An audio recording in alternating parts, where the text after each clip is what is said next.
التعايش العربي اليهودي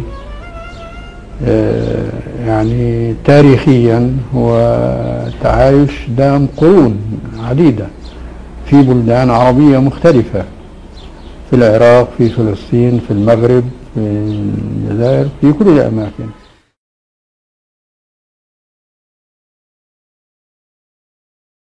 Le juif a été dénigré pendant des siècles en terre d'islam. Quand on disait juif en Égypte, c'était automatiquement suivi de fils de chien. Juif, fils de chien, c'est pas normal. Quand vous traitez quelqu'un de juif au Maroc, c'est la pire insulte que vous pouvez lui faire.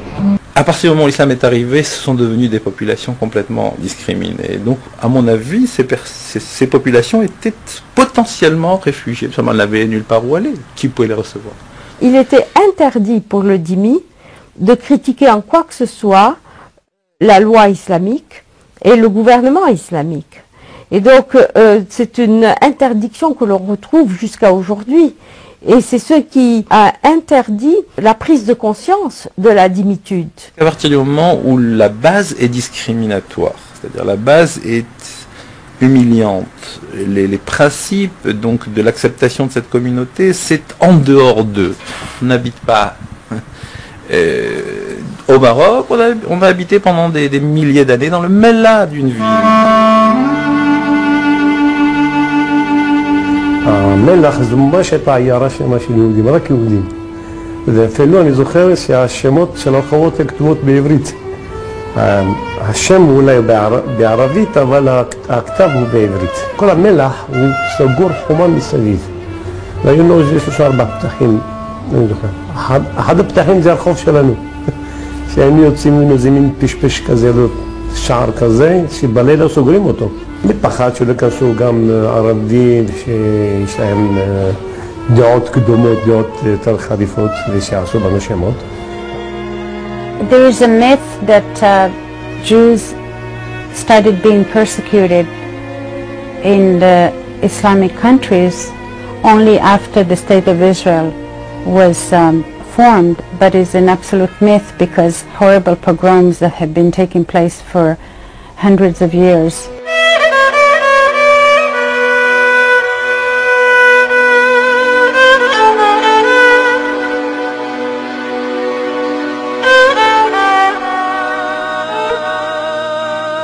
After the Arab conquest in the 7th century, if you were a Jew or Christian or Copt, had to live under very strong restrictions. For example, you were not, as a dhimmi, you were not considered a citizen of the country.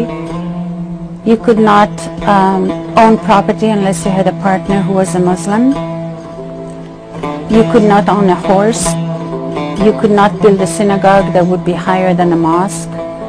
And you had to pay a special tax called jizya. היהודי הולך من מול המוסלמי ומن מול הערבי, הוא חייב ללכת בצד שמאלו.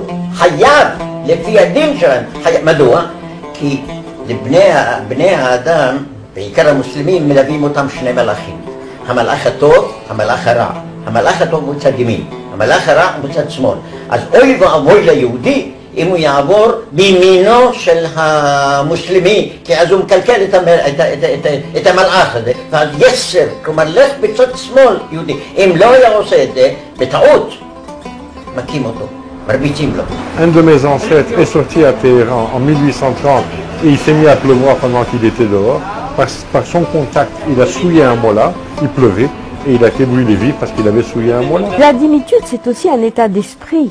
C'est pas seulement un ensemble de lois, c'est un état d'esprit qui conduit le dhimmi à renoncer à son patrimoine historique, s'adapter pour pouvoir vivre à ce que son oppresseur demande de lui, à ne pas garder la mémoire de son histoire.